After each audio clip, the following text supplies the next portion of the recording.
अपनी बुद्धि से सबको हरा दो। बस 21 दिन में आपकी बुद्धि इतनी तेज हो जाएगी कि आप दूसरे लोगों को बोलने का मौका ही नहीं दोगे। बस आपको गौतम बुद्ध ने बताएं, इन आदतों को अपने जीवन में अपनाना होगा। तो चलिए जानते हैं उन आदतों के बारे में। गौतम बुद्ध की कहानियों के माध्यम से 10 आसान आदतें जो 21 दिन में आपको एक नया और बुद्धिमान इंसान बना देंगी। दोस्तों, कहानी शुरू करने से पहले कमेंट में नमो बुद्धाय लिखकर वीडियो को लाइक जरूर करें। तो चलिए शुरू करते हैं इस कहानी को। एक गुरु अपने शिष्यों को प्रवचन दे रहे थे। वो बोल रहे थे कि हजारों मील का सफर भी सिर्फ एक ही कदम से शुरू होता है। देखा जाए तो अपनी जिंदगी में लक्ष्य हम सभी तय करते हैं, अपने लिए ख्वाब बुनते हैं, खुद को लेकर कई सारे सपने भी देखते हैं, लेकिन अपने लक्ष्य, अपनी मंजिल के पीछे भागने की बजाय ज्यादातर लोग अपने उन ख्यालों के पीछे भागते रह जाते हैं जिनका शायद सच्चाई से कोई वास्ता ही नहीं है, जो सिर्फ उनके दिमाग की एक उपज है। इन सभी गैर जरूरी ख्यालों के पीछे भागते हुए वह इस बात का अंदाजा लगाने की कोशिश भी नहीं करते कि वो ख्याल सकारात्मक है या नकारात्मक सच है, या उनके दिमाग की सिर्फ एक उपज है, या वह किसी और से प्रभावित है, उसका सच्चाई से कोई संबंध है भी या नहीं। और शिष्यों, इसीलिए ज्यादातर लोग अपनी मंजिल तक नहीं पहुंच पाते और जीवन भर असफल रह जाते हैं। गुरु यह सब बोल ही रहे थे कि तभी एक शिष्य खड़ा होता है और गुरु से कहता है, गुरुदेव, आपने ये तो बता दिया कि ज्यादातर लोग असफल क्यों होते हैं, लेकिन क्या आप हमें यह बता सकते हैं कि हम सफल कैसे हो सकते हैं? वो कौन सी छोटी छोटी आदतें हैं जो हमें सफलता के लिए तैयार करती है और फिर सफलता के शिखर तक पहुंचाती है? गुरु ने शिष्य का पूरा प्रश्न बड़े ध्यान से सुना और फिर हाथ के इशारे से उसे बैठने का आदेश देते हुए अपने सभी चीजों से कहा, जीवन में सफल होने के लिए सिर्फ जोश और इच्छा शक्ति का होना ही आवश्यक नहीं है, क्योंकि ये दोनों चीजें सिर्फ हमें प्रेरित करके हमसे काम की शुरुआत करवा सकती है, लेकिन पूरे जोश और उत्साह के साथ लंबे समय तक अपने लक्ष्य पर टिके रहने और दूर के बड़े लक्ष्यों को हासिल करने के लिए हमें उन आदतों को अपनी रोजमर्रा के जीवन का हिस्सा बनाना पड़ेगा जो व्यक्ति को सफलता के लिए तैयार करती है और उसे सफल बनाती है। तो आज मैं आपको 10 ऐसी आसान आदतों के बारे में बताऊंगा जिनको अगर आपने अपने जीवन का हिस्सा बना लिया तो सिर्फ 30 दिनों में आप अंदर से एक बिल्कुल ही अलग इंसान बन जाएंगे और खुद के भीतर एक गजब की सकारात्मक ऊर्जा और जो उसको महसूस करेंगे, जो आपको सफलता के शिखर तक पहुंचाएगी। तो उन सफल आदतों की श्रेणी में पहली आदत है, अपने दिन की शुरुआत धन्यवाद के भाव के साथ करेंगे। सुबह जैसे ही आपकी आंख खुले तो कुछ भी सोचने से पहले, कुछ भी करने से पहले, बिस्तर से उठने से पहले अपने दोनों हाथों को जोड़कर आसमान की तरफ देखते हुए जिसकी शक्ति पर आप विश्वास करते हैं उसका आह्वान करते हुए उन 3-4 चीजों को याद कीजिए जिसके लिए आप ईश्वर की उन 3-4 लोगों, चीजों या घटनाओं के लिए ईश्वर का आभार व्यक्त कीजिए जिनकी वजह से आपके जीवन में बेहतरी आई है, आप ज्यादा खुशहाल और समृद्ध हुए हैं। ज्यादातर मौकों पर हमारे जीवन में, हमारे घरों में, हमारे परिवारों में, हमारे आसपास के माहौल में एक ही वो इंसान होता है जो हमारे सबसे ज्यादा दुख हो और परेशानियों का कारण होता है, लेकिन हमारे आसपास 99% लोग अच्छे होते हैं। हमारे जिंदगी में 99% चीजें बहुत अच्छी है, लेकिन अगर हम बुरे इंसान पर, बुरी घटनाओं पे, बुरी परिस्थितियों पे, बुरे परिणामों पर ध्यान देंगे तो फिर पूरा दिन हमें उस तरह की चीजें और मिलेंगी। लेकिन अगर हम शुक्रगुजार हैं अपने जीवन की 99% अच्छी चीजों के लिए, तो फिर हमारे पास और अच्छा चलकर जरूर आएगा। ये जो आभार व्यक्त करने की आदत है, ये हमारी मानसिकता को सुबह सुबह ही बदल कर रख देती है और सकारात्मक तरीके से अपने दिन की शुरुआत करने में मदद करती है। इस अभ्यास को करने में बहुत थोड़ा सा ही समय लगता है, लेकिन यह आपके पूरे दिन के काम करने के तरीके, आपकी मानसिकता और आपके विचारों को पूरी तरह से बदल कर रख सकती है। सफल आदतों की श्रेणी में दूसरी आदत है, आपको हर दिन व्यायाम जरूर करना चाहिए। आप चाहे दौड़ लगाए, कसरत करें, योगासन करें या फिर प्राणायाम, लेकिन आपको हर सुबह कोई ना कोई ऐसी क्रिया जरूर करनी है जिसमें आपके शरीर को मेहनत करनी पड़े, उसे पसीना बहाना पड़े। यह इंसानी शरीर बना ही मेहनत करने के लिए है। इसे हर समय आराम देने से यह निष्क्रिय, कमजोर और रोगग्रस्त हो जाता है। व्यायाम करना न सिर्फ आपके शरीर को फायदा पहुंचाता है, बल्कि ये आपके दिमाग और आपके मानसिक क्षमताओं को बढ़ाने में भी कमाल करता है। रोज व्यायाम करने से आपका शरीर और मन मजबूत होता है।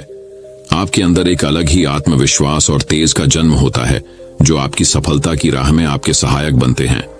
सफल आदतों की श्रेणी में तीसरी आदत है, लक्ष्य निर्धारित करो और अपने दिन को योजना के अनुसार चलाओ। रात में सोने से पहले ही अगले दिन के 3 सबसे महत्वपूर्ण कामों को निश्चित कर लो और उन्हें लिख लो। फिर उसी के अनुसार अपने पूरे दिन की योजना बनाओ और उस पर अमल करो। अगर कोई व्यक्ति योजना बनाकर अपने दिन की शुरुआत नहीं करता और कोई सभी काम कभी भी करता है, तो ऐसा व्यक्ति कभी भी अपने पूरे दिन का सदुपयोग नहीं कर सकता। हालांकि ज्यादातर लोगों को पता होता है तो उनके लिए कौन सा काम महत्वपूर्ण है और कल उन्हें कौन सा काम करना चाहिए, लेकिन फिर भी वो लोग उस काम को पूरा नहीं कर पाते और उसे टालते रहते हैं। और जो व्यक्ति अपने काम को समय पर पूरा न करके उसे लगातार टालता रहता है, ऐसा व्यक्ति कभी भी बड़ी सफलता हासिल नहीं कर सकता। ज्यादातर लोगों का अपने काम को समय पर पूरा ना करना और उसे लगातार कल पर टालते रहने का सबसे बड़ा कारण है उनके अंदर आत्म अनुशासन का ना होना। क्योंकि जो व्यक्ति आत्मा अनुशासित हैं, वो अपना हर काम समय पर पूरा करता है। सफल आदतों की श्रेणी में चौथी आदत है, आपको हर दिन कुछ ना कुछ नया सीखना चाहिए या फिर कुछ ना कुछ नया पढ़ना चाहिए। अगर आप अपना दिन का समय अपने लिए कुछ नया सीखने, पढ़ने या विकास के कामों में नहीं लगा रहे हैं, तो फिर आप चाहे कितनी ऊंचाइयों पर हो, कितने ही समझदार और बुद्धिमान हो, आप जिंदगी में हारने ही वाले हैं। आप नीचे गिरने ही वाले हैं। किसी बुद्धिमान व्यक्ति ने कहा है कि सीखना कभी बंद नहीं होना चाहिए, क्योंकि लगातार अभ्यास से ही व्यक्ति महान ऊंचाइयों को हासिल कर सकता है। सीखने का कोई भी तरीका हो सकता है, जैसे अच्छी किताबें पढ़ना, अपने क्षेत्र के सबसे सफल लोगों की बातें सुनना, रोज अपने काम का अभ्यास करना इत्यादि। अगर आपको दुनिया के 1% सफल लोगों में शामिल होना है, तो लगातार सीखते रहने की आदत को अपने जीवन का अभिन्न हिस्सा बनाना ही पड़ेगा। सफल आदतों की श्रेणी में 5वीं आदत है, कम खाओ और अच्छा खाओ। यहाँ अच्छा खाने से मतलब है संतुलित आहार, यानी ऐसा भोजन जो पोषक तत्वों से भरपूर हो और आपके शरीर को कोई नुकसान न पहुंचाए। देखा जाए तो भोजन हमारे शरीर के लिए औषधि है। भोजन शरीर के लिए सब कुछ है, क्योंकि शरीर को औषधि तो हम कभी कभार ही देते हैं, लेकिन इसे भोजन हर दिन देते हैं, तो हमारा शरीर कैसा होगा, ये हमारे भोजन की गुणवत्ता और उसकी मात्रा पर निर्भर करता है। क्योंकि शरीर को चलाने वाले सारे पोषक तत्व भोजन से ही मिलते हैं। इसीलिए कोई ऐसा भोजन मत करो जिसमें कोई पोषक तत्व ही ना हो और जिसे पचाना हमारे शरीर के लिए बोझ बन जाए। ज्यादा तला भुना और बासी भोजन मत खाओ। 3 सफेद झरों से जितना हो सके उतनी दूरी बना लो।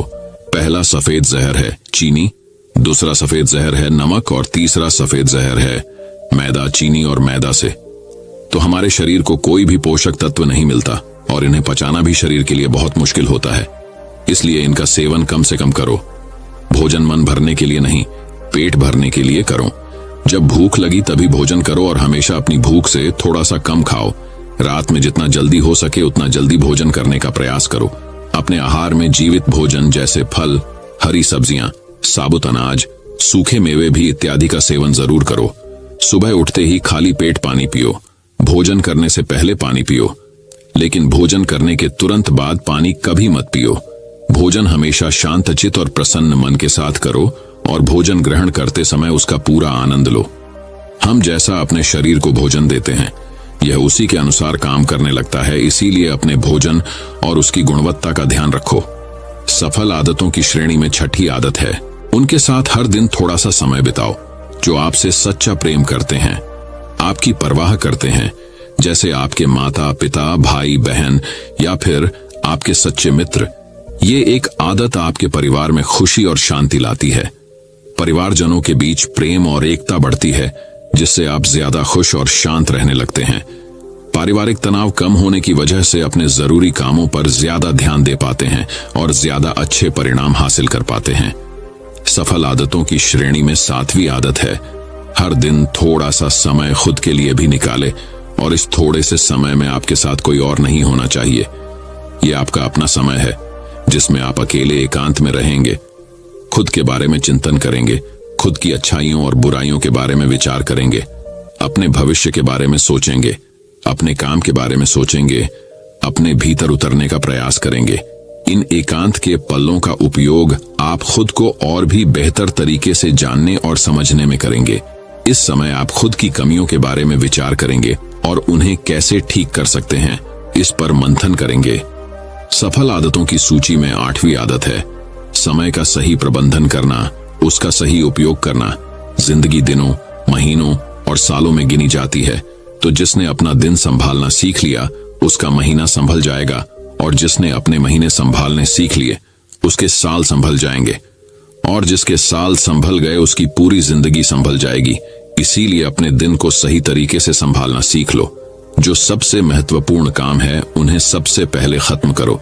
जिंदगी के किसी भी क्षेत्र में देख लो, घंटे तो सबके पास 24 ही होते हैं, लेकिन इन्हीं 24 घंटों में कुछ लोग कमाल कर जाते हैं। अपने एक हैं जीवन में ना जाने कितने सारे काम कर जाते हैं, लेकिन दूसरी तरफ ज्यादातर लोग छोटे छोटे कामों में ही उलझे रह जाते हैं और जीवन भर यही कहते रहते हैं कि इस काम के लिए समय नहीं है, उस काम के लिए समय नहीं है। तो आखिर समस्या कहाँ है? समस्या है अपने समय का सही प्रबंधन न कर पाना। सफल आदतों की श्रेणी में 9वीं आदत है रात में जल्दी सोएं और सुबह जल्दी उठे। जो व्यक्ति सुबह जल्दी उठता है उसे कुछ अतिरिक्त समय मिल जाता है सबसे महत्वपूर्ण कामों को खत्म करने का, जैसे ध्यान का अभ्यास, व्यायाम, किताबें पढ़ना इत्यादि। सुबह जल्दी उठकर ध्यान का अभ्यास करने से दिन भर मन शांत और प्रसन्न रहता है। इसके साथ ही सुबह जल्दी उठकर काम शुरू करने से व्यक्ति का काम समय पर पूरा हो जाता है और वह बेवजह की चिंता और तनाव से बच जाता है। सुबह जल्दी उठकर काम खत्म करने से व्यक्ति के अंदर एक ऐसा अनुशासन जन्म लेता है जो उसे सफलता के शिखर तक पहुंचा सकता है। सफल आदतों की श्रेणी में 10वीं आदत है वीर्यनाश, धूम्रपान और मदिरापान से बचे। ये तीनों ही काम ऐसी बुरी लत है जो निश्चित रूप से आपको पीछे ले जाने वाली है। ये तीनों ही काम आपके मानसिक और शारीरिक स्वास्थ्य के लिए बहुत ही हानिकारक है। वीर्यनाश आपके तेज और कांति को खत्म करता है और साथ ही आपको शारीरिक व मानसिक रूप से कमजोर बनाता है। हालांकि इन तीनों ही चीजों को छोड़ना आसान नहीं होता, लेकिन अगर आप चाहे तो मजबूत इरादे और दृढ़ इच्छा शक्ति के बल पर इन्हें छोड़ सकते हैं, इनसे निजात पा सकते हैं। इतना कहने के बाद गुरु ने अपना प्रवचन समाप्त कर दिया और वह मौन हो गए। यह देखते ही सभी चीजें समझ गए कि अब यहाँ से जाने का समय हो चुका है। उन सब ने इस जानकारी के लिए गुरु का धन्यवाद किया और वहां से चले गए। तो दोस्तों, उम्मीद करता हूं आपको इस कहानी से एक अच्छी सीख मिली होगी। ये कहानी आपको कैसी लगी हमें कमेंट बॉक्स में कमेंट करके जरूर बताएं। अब चलिए दोस्तों, जानते हैं कि अपने बुद्धि को सबसे तेज और धारदार कैसे बनाएं। तो चलिए हमारे दूसरे कहानी की शुरुआत करते हैं। दूसरी कहानी बुद्धिमानी से जुड़ी गौतम बुद्ध की कहानी। एक गांव में एक लड़का था जिसका दिमाग बहुत तेज था। उसकी यह खासियत थी कि वह किसी भी चीज को बहुत ही आसानी और कम समय में सीख लेता था, जबकि उसी चीज को सीखने और समझने के लिए अन्य लोगों को काफी समय लग जाता था। लड़के की यह ख्याति दूर दूर तक फैल गई। सभी लड़के की तारीफ में कहने लगे कि उसके जितना बुद्धिमान कोई नहीं है। लड़का चित्रकारी, मूर्ति बनाना, गीत गाना जैसे अन्य कई चीजों को जानता था। अपनी प्रसिद्धि को बढ़ाने के लिए वह अन्य काम और चीजों को भी सीखने लगा। इस तरह से उसे अपनी बुद्धिमत्ता पर अहंकार हो गया, क्योंकि वह साधारण व्यक्ति होकर कई असाधारण काम भी आसानी से करने लगा था। एक दिन लड़के का सामना भगवान गौतम बुद्ध से हुआ। लड़के को खुद पर खूब अहंकार था और इस कारण उसे किसी से ईर्ष्या नहीं होती थी, क्योंकि वह खुद को ही श्रेष्ठ समझता था। लेकिन पहली बार उसे गौतम बुद्ध को देख ईर्ष्या हुई और वह अपनी तुलना बुद्ध के साथ करने लगता है। वह देखता है कि बुद्ध के पास भिक्षा मांगने के लिए एक कटोरा है और उसके पास अपार धन। बुद्ध ने साधारण वस्त्र धारण किए थे और उसके वस्त्र कीमती थे। बुद्ध नंगे पैर थे और वह नंगे पांव जमीन पर पैर भी नहीं रखता था। इस तरह से लड़का एक नहीं बल्कि कई चीजों से गौतम बुद्ध के साथ अपनी तुलना करने लगा। हर चीज से तुलना करने के बाद वह मन ही मन सोचता है कि आखिर मैं इस भिक्षु के साथ अपनी तुलना क्यों कर रहा हूं, जबकि इसका और मेरा जीवन बिल्कुल अलग है। वहां मौजूद सभी लोग गौतम बुद्ध का सम्मान कर रहे थे। लड़का सोचने लगा कि आखिर इनमें ऐसा क्या है जो मुझ में नहीं है, जिस कारण मेरे भीतर इनके प्रति ईर्ष्या पैदा हो गई। अपने मन में चल रही जिज्ञासा को शांत करने के लिए वह बुद्ध के पास जाता है, तो आखिर वास्तव में कौन है बुद्धिमान? बुद्ध के पास जाकर वह कहता है, मैं इस गांव का सबसे बुद्धिमान व्यक्ति हूँ और आप अपने आसपास जो भी देख रहे हैं मैं वह सब करना जानता हूँ। मैं किसी भी कार्य को बहुत कम समय में सीख लेता हूँ, इसलिए सभी लोग मेरा सम्मान करते हैं। लेकिन फिर भी आपको देख मेरे भीतर ईर्ष्या पैदा हो गई, इसलिए मैं जानना चाहता हूँ कि आपकी उपलब्धि क्या है। सभी आपको इतना आदर सम्मान क्यों दे रहे हैं? लड़के के सवाल का जवाब देते हुए बुद्ध कहते हैं, मेरी कोई उपलब्धि नहीं है, लेकिन तुम कह सकते हो कि मेरी यही एक उपलब्धि है। बुद्ध लड़के से पूछते हैं, क्या तुम्हें निंदा अच्छी लगती है? लड़का कहता है कि भला किसे निंदा अच्छी लग सकती है? बुद्ध कहते हैं कि जो तुम्हें अच्छा और बुरा लगता है मैं इनसे भी ऊपर हूं। मुझे ना निंदा सताती है और ना अपनी प्रशंसा से प्रसन्न होता हूं। यही अंतर है तुम में और मुझ में। बुद्ध कहते हैं, तुमने सैकड़ों काम सीखे लेकिन सबसे जरूरी काम को सीखना भूल गए। लड़का पूछता है, कौन सा काम? अब इस प्रकार बुद्ध ने दिया बुद्धिमान होने का ज्ञान। बुद्ध कहते हैं कि क्या तुम्हें मन को नियंत्रण करना आता है? ये बात सुनकर लड़का समझ जाता है कि उसे बुद्ध से ईर्ष्या क्यों हुई। बुद्ध कहते हैं, जिसने संपूर्ण जगत जीत लिया लेकिन अपने मन को नहीं जीत पाया, उसने कुछ भी नहीं जीता। वहीं जिसने अपने मन को जीता लेकिन अपना सब कुछ गंवा दिया, फिर भी उसने सब कुछ जीत लिया।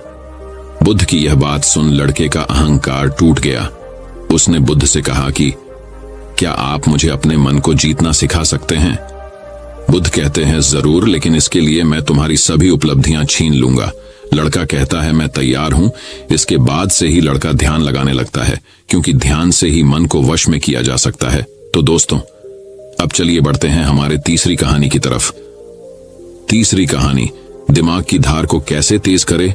लगभग हम सभी लोग जानते हैं और साइंस भी यह सिद्ध कर चुका है कि हम हमारे दिमाग का मैक्सिमम 10% ही यूज कर पाते हैं और इसमें से ज्यादातर हमारा दिमाग बचपन में ही सब कुछ सीखता है और सबसे ज्यादा एक्टिव रहता है, क्योंकि हम हर रोज कुछ न कुछ नया कर रहे होते हैं। रोज पढ़ते हैं, नए नए खेल खेलते हैं और हमेशा एक्टिव रहते हैं। किंतु जैसे जैसे हम बड़े होते हैं, हमारे रोज के कामों में इतने व्यस्त हो जाते हैं कि कुछ नया करने और सीखने का मौका ही नहीं मिलता। लेकिन यदि हम अपने दिमाग को धार देते रहे तो हम दुनिया में जल्दी आगे बढ़ सकते हैं। यह सीखा मैंने इस कहानी से। अफ्रीका में एक पेड़ काटने वाली कंपनी थी जिसमें वहां के लोग पेड़ काटने का काम करते थे, जिसमें जॉन नाम का एक वर्कर था जो पिछले 8 सालों से पेड़ काटने का काम कर रहा था। उसी कंपनी में एक बिल नाम का नया वर्कर लगता है और एक ही साल में उसकी सैलरी बढ़ जाती है और प्रमोशन भी मिल जाता है। ये बात जॉन को पता लगती है तो वह कंपनी के मैनेजर के पास जाता है और कहता है, सर, इस कंपनी में मेरे साथ अन्याय हो रहा है। मैनेजर बोलता है, नहीं जॉन, इस कंपनी को मैं मैनेज करता हूं, ऐसा तो कुछ नहीं है। अगर तुम्हें कोई प्रॉब्लम है तो मुझे बताओ। जॉन बोलता है, सर, मैं पिछले 8 साल से काम कर रहा हूं लेकिन मेरा प्रमोशन नहीं हुआ और सैलरी भी वही है, लेकिन बिल जो कि 1 साल पुराना ही है, उसकी सैलरी बढ़ गई और प्रमोशन भी हो गया, जबकि प्रमोशन तो मेरा होना चाहिए था। इसके बाद मैनेजर बोलता है, देखो, तुम बहुत ईमानदार और मेहनती हो, मैं यह बात मानता हूं, लेकिन कंपनी के नियम के अनुसार जो ज्यादा पेड़ काटता है उसे ज्यादा सैलरी मिलती है और प्रमोशन भी जल्दी होता है। तुम पहले भी रोज 4 पेड़ काटते थे और अब भी 4 पेड़ ही काटते हो, लेकिन वह रोज 8 पेड़ काटता है, इसलिए उसे जल्दी प्रमोशन मिला। तुम भी रोज 8 पेड़ काटो, तुम्हें भी प्रमोशन मिल जाएगा। यह बात सुनकर जॉन लौट जाता है और रोज से ज्यादा मेहनत करता है और ज्यादा देर तक काम करता है।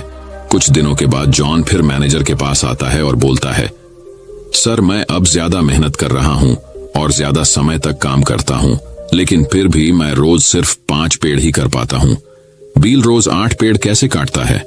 मैनेजर ने कहा, यह बात तो तुम्हें बिल ही बता पाएगा, तुम बिल से जाकर पूछ लो। अगले दिन जॉन बिना संकोच किए बिल के पास जाता है और पूछता है कि बिल, तुम रोज 8 पेड़ कैसे काट लेते हो? मैं पूरी मेहनत करके भी सिर्फ 4 से 5 पेड़ ही काट पाता हूं।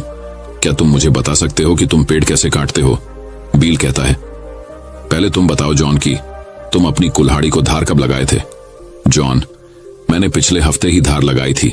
बिल कहता है, मैं हर पेड़ काटने के बाद 2 मिनट का समय निकालता हूं और अपनी कुल्हाड़ी को धार देता हूं, और जो पेड़ तुम 2 घंटे में काटते हो वह मैं 1 घंटे में ही काट देता हूं। धार देने वाले 2 मिनट मेरे आने वाले 58 मिनट बचा देते हैं और मैं रोज 8 पेड़ काट लेता हूँ। यह सुनकर जॉन बिल को धन्यवाद देते हुए चला जाता है। सिर्फ ज्यादा समय और ज्यादा मेहनत से कुछ नहीं होने वाला, इसके साथ साथ उसे अपनी कुल्हाड़ी को धार देते रहना पड़ेगा। जब भी वह धार देना बंद कर देगा, उस समय से उसके कार्य पर प्रभाव पड़ना शुरू हो जाएगा। जॉन अपनी कुल्हाड़ी में धार देकर काम शुरू करता है और कुछ ही दिनों में वह भी प्रमोशन ले लेता है। इस कहानी से हमें यह सीख मिलती है कि दोस्तों, हमें हमेशा ही अपनी लाइफ में कुछ न कुछ सीखते रहना चाहिए और अपने दिमाग को धार देना चाहिए, चाहे हमारी उम्र कुछ भी क्यों ना हो। मैंने कुछ दिनों पहले सत्य नाडेला, जो कि माइक्रोसॉफ्ट के सीईओ बने हैं, उनके बारे में पढ़ा था कि वह आज भी नए नए कोर्स ज्वाइन करते रहते हैं और नई नई किताबें पढ़ते हैं। उन्हें आज भी नया सीखने में कोई संकोच नहीं है और शायद इसीलिए वह इतनी बड़ी पोजीशन पर है। सक्सेस वही होते हैं जो समय के साथ बदलते हैं और प्रगतिशील रहते हैं। जिस तरह तालाब का पानी एक जगह स्थित होकर कुछ ही दिनों में सड़कर बदबू देना शुरू कर देता है, लेकिन नदी जो हमेशा बहती रहती है, प्रगतिशील होती है, उसका पानी साफ होता है। उसी तरह से जो लोग नई नई चीजें पढ़कर और सीखकर अपने दिमाग को धार देते हैं, वही दुनिया में आगे बढ़ते हैं। तो दोस्तों, चलिए बढ़ते हैं हमारे चौथी कहानी की तरफ। चौथी कहानी, दोस्तों, बहुत समय पहले की बात है का चंदनपुर नाम का एक राज्य हुआ करता था। चंदनपुर का राजा बड़ा ही दानी और प्रतापी था। उसके राज्य में सब खुशहाल थे, पर राजा एक बात को लेकर बहुत चिंतित रहा करता था कि धर्म व दर्शन पर लोगों के विचारों में सहमति क्यों नहीं बनती।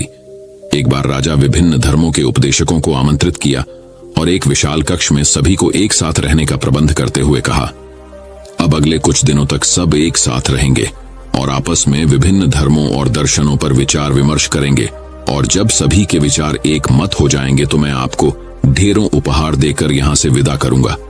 और ऐसा कहते हुए राजा वहां से चला गया। कक्ष में घोर विचार विमर्श हुआ। सभी अपनी अपनी बात समझाने में लगे रहे, पर कुछ दिन बीत जाने पर भी वे एक मत नहीं हो पाए। पड़ोसी राज्य में रहने वाले एक महात्मा जी को जब ये बात पता चली तो वह तुरंत राजा से मिलने पहुंचा। उसने कहा, हाय राजन, मैंने सुना है कि तू बड़ा दानी है, क्या तू मुझे भी दान देगा? महात्मा जी बोले, अवश्य, बताइए आपको क्या चाहिए? राजा बोला, महात्मा जी, मुझे तेरे अनाज के गोदाम से कुछ अनाज चाहिए। राजा जी, बिल्कुल, आप मेरे साथ आइए। राजा उन्हें गोदाम तक ले गया। वहां पहुंचते ही महात्मा जी बोले, अरे ये क्या राजन, तुम्हारे गोदाम में तो तरह तरह के अनाज रखे हैं, तुम इन सब की जगह कोई एक ही अनाज ही क्यों नहीं रखते? राजा को यह सुन थोड़ा अचरज हुआ और वह बोला, यह कैसे संभव है? अगर मैं गेहूं, चावल, दाल इत्यादि की जगह बस एक अनाज ही रखूंगा तो हम अलग अलग स्वाद और पोषण के भोजन कैसे कर पाएंगे?